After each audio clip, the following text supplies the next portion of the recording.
정윤호 목사님과 함께하는 오늘의 큐티입니다. 6월 16일 오늘의 말씀은 고린도전서 10장 14절부터 11장 1절까지입니다.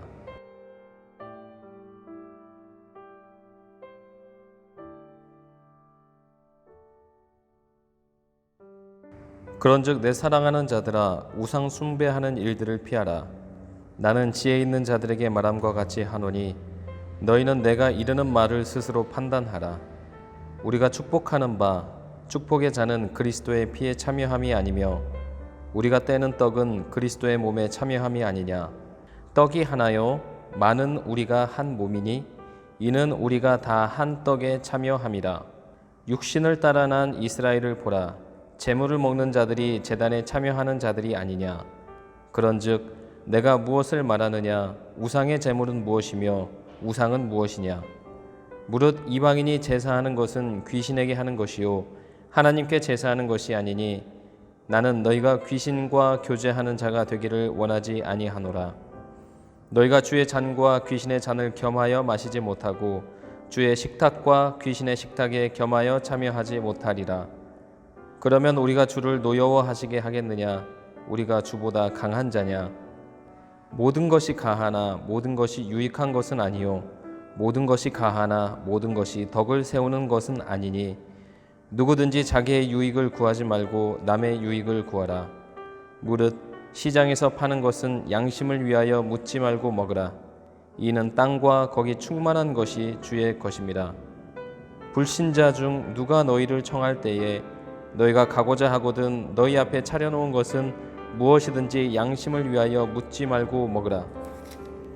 누가 너희에게 이것이 재물이라 말하거든 알게 한 자와 그 양심을 위하여 먹지 말라.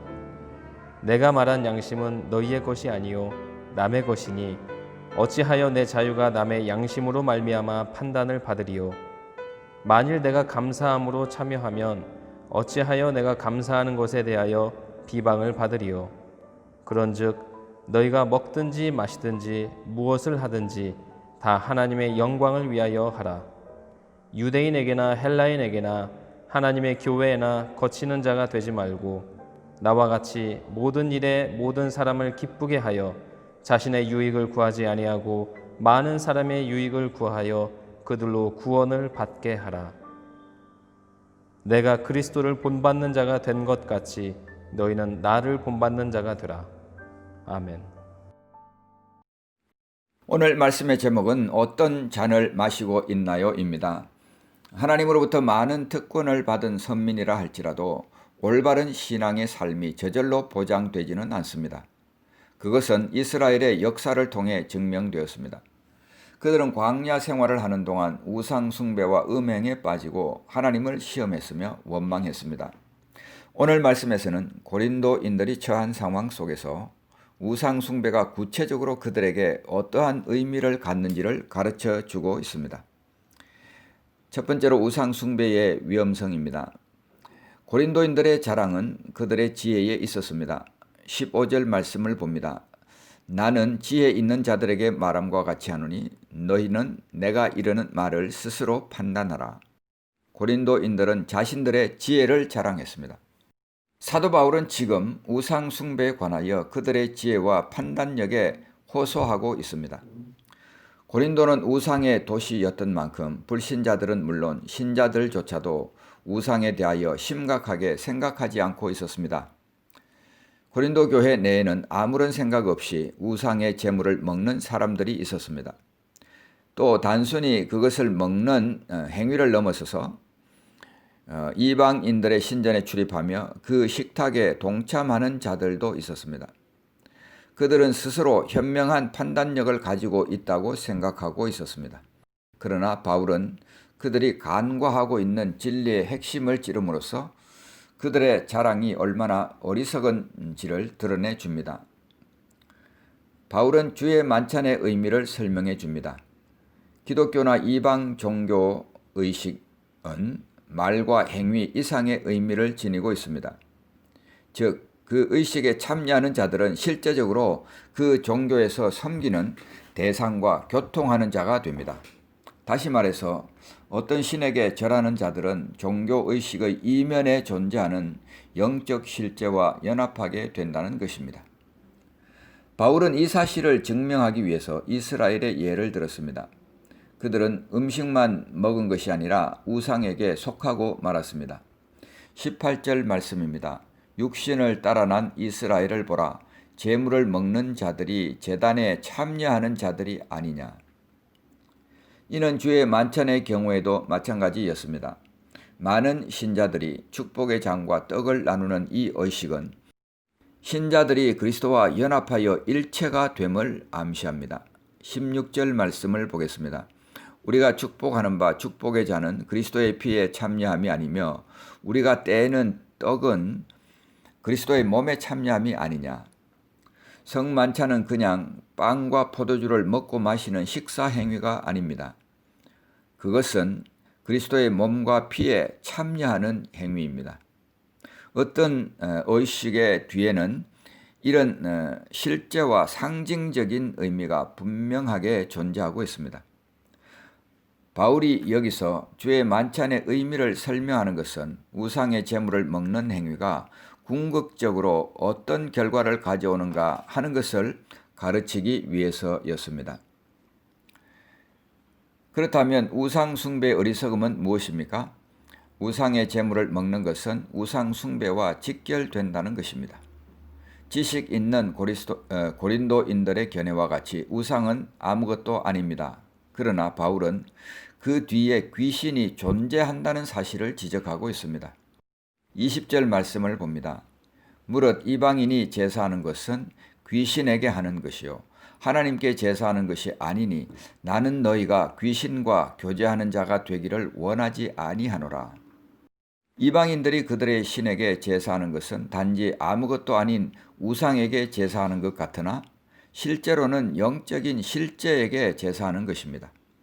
그러므로 우상의 제물을 먹으며 이방 신의 제사 의식에 참여하는 것은 귀신과 연합하는 결과를 가져옵니다. 고린도인들은 이러한 영적 세계에 대해서 무지했다는데 그들의 결정적인 과오가 있었습니다. 안일하고 적당한 신앙생활은 하나님 대신에 귀신을 섬기는 결과를 낳는다는 것을 우리는 분명히 기억해야 합니다. 크게 두 번째로 우리의 일상의 삶에서 만나는 유혹을 살펴보겠습니다. 인생을 살면서 누구나 두 개의 잔을 손에 들고 있습니다. 주님의 잔과 마귀의 잔입니다. 그중 어느 한 잔으로부터 마시게 되어 있고 그 마심은 결국 그의 삶을 결정합니다. 21절 말씀입니다. 너희가 주의 잔과 귀신의 잔을 겸하여 마시지 못하고 주의 식탁과 귀신의 식탁에 겸하여 참여하지 못하리라. 우리 앞에는 두 개의 잔이 있습니다. 주의 잔과 귀신의 잔입니다. 우리가 알아야 할 것은 이 마귀의 잔은 이기적인 만족감으로 가득 차 있다는 것입니다. 그것을 마시는 사람들은 자기 자신의 관심과 쾌락에 빠지게 되어 있습니다. 이에 비해 주님의 잔은 자기 부인의 잔입니다. 마태복음 10장 38절 이렇게 말씀합니다. 또 자기 십자가를 지고 나를 따르지 않는 자도 내게 합당하지 아니하니라. 주님을 따르는 사람들은 자기 부인의 잔을 들어야 합니다. 마귀의 잔은 허상으로 가득 차 있습니다. 마귀의 잔에는 허구, 환상, 허영으로 가득 차 있습니다. 그 잔에는 신앙과 행복과 위대함과 삶에 대한 거짓 학설이 가득합니다. 그래서 그 잔을 마시는 수많은 사람들이 허상 속에 살아가고 있습니다. 이에 비해서 주님의 잔은 실상으로 가득 차 있습니다. 예수님은 진리를 증거하기 위해 오셨습니다. 그에게는 은혜와 진리가 충만합니다. 그 잔으로부터 마시는 사람들은 생각과 확신과 목적과 인생 등에 있어서 실상 속에 살아가고 있습니다. 마귀의 잔에 들어있는 모든 것은 물질적인 것입니다. 물질적 쾌락, 물질적 추구, 물질적 위풍 등입니다. 그 잔을 마시는 사람들은 육신을 따라 육신을 위해 살아갑니다. 그들의 중요한 질문은 무엇을 먹을까, 무엇을 마실까입니다. 주님의 컵 안에는 들어있는 것이 영적인 것입니다. 그것을 마시는 사람들은 영의 세계야말로 모든 것의 해답임을 압니다.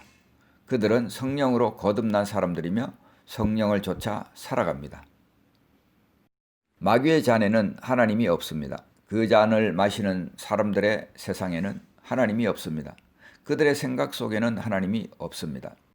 그러나 주님의 잔에는 그 내용물에 실체가 있고 정신이 들어 있습니다.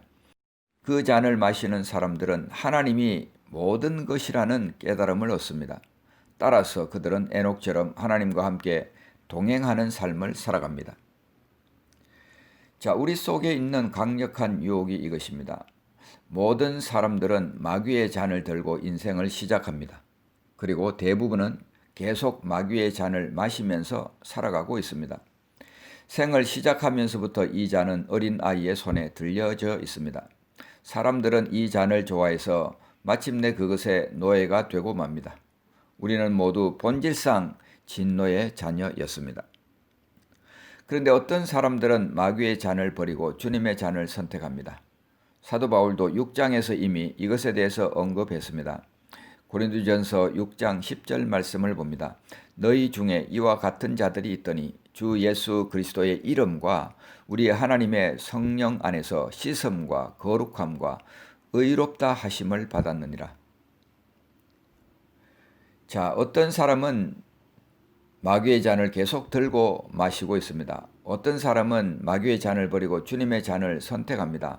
그런데 사람들에게는 이 두 가지 잔을 다 마시고자 하는 욕망이 있습니다. 마귀의 잔을 마시는 사람들에게는 항상 채워지지 않는 목마름이 있습니다.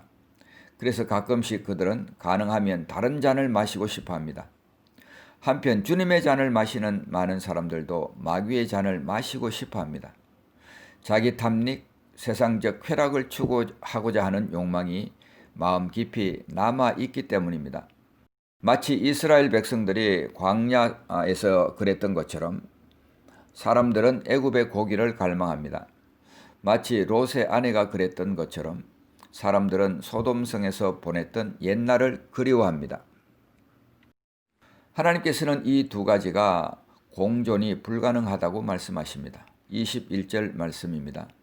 너희가 주의 잔과 귀신의 잔을 겸하여 마시지 못하고 주의 식탁과 귀신의 식탁에 겸하여 참여하지 못하리라. 하나님의 선언은 이 두 가지가 공존할 수 없다는 것입니다.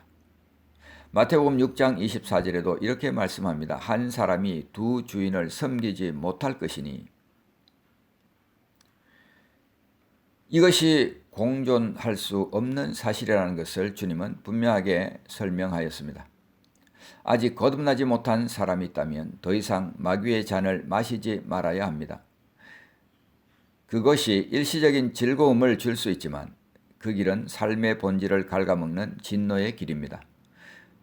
그것이 일시적으로 달콤할 수 있지만 그 안에는 독이 가득 들어 있습니다. 거듭난 사람들은 더 이상 옛잔을 기웃거리며 찾지 말아야 합니다. 그것을 마시고 싶어하는 욕망을 죽여야 합니다. 지금 들고 있는 잔에 필요한 모든 것이 들어 있습니다. 삶을 만족하게 하는 모든 것, 존재를 고귀하게 하는 모든 것, 존재를 아름답게 하는 모든 것이 그 잔 안에 들어 있습니다. 그러므로 여러분 스스로에게 질문하여 보십시오. 현재 내가 자주 마시는 마귀의 잔은 무엇인가? 내가 마시는 잔의 뒤에 영적 실제가 있다는 사실을 나는 인식하고 있나? 마귀의 잔을 마시고 싶어하는 욕망을 나는 어떻게 죽일 수 있나? 나는 내 손에 두 개의 잔을 들고 갈등하는 고개를 언제 멈출 것인가? 우리 마음의 이중성은 우리가 죽지 않는 한 계속되는 영적 싸움입니다. 그런데 그 영적 싸움은 마음이 확정되면 끝나는 싸움입니다. 승패는 우리 마음에서 결정됩니다. 자신의 욕망에 대해서 죽으십시오. 그러면 진짜 삶을 살게 되는 것입니다. 사랑하는 성도 여러분, 마귀의 잔을 마시고자 하는 욕망에 대해 죽음으로써 주님의 잔을 마시는 진짜 삶을 사시기를 우리 주님의 이름으로 축복합니다. 다 같이 기도하겠습니다. 하나님 아버지, 오늘 주님께서 너희가 주의 잔과 귀신의 잔을 겸하여 마시지 못하고 주의 식탁과 귀신의 식탁에 겸하여 참여하지 못하리라고 말씀하고 계십니다. 하나님, 우리 속에는 이 두 가지 잔을 다 마시고 싶어하는 욕망이 있음을 고백합니다. 그러나 하나님 아버지, 우리의 이 마음의 이중성, 우리의 이 마음의 영적 싸움은 우리 마음이 확정되면 끝나는 싸움인 줄 믿습니다. 승패는 우리의 마음에서 결정되는 줄을 믿습니다. 하나님 아버지, 우리가 우리 자신의 욕망에 대해서 죽음으로써 주님의 잔을 마시는 진짜 삶을 살아갈 수 있도록 은혜를 베풀어 주시옵소서. 예수님의 이름으로 간절히 기도하옵나이다. 아멘.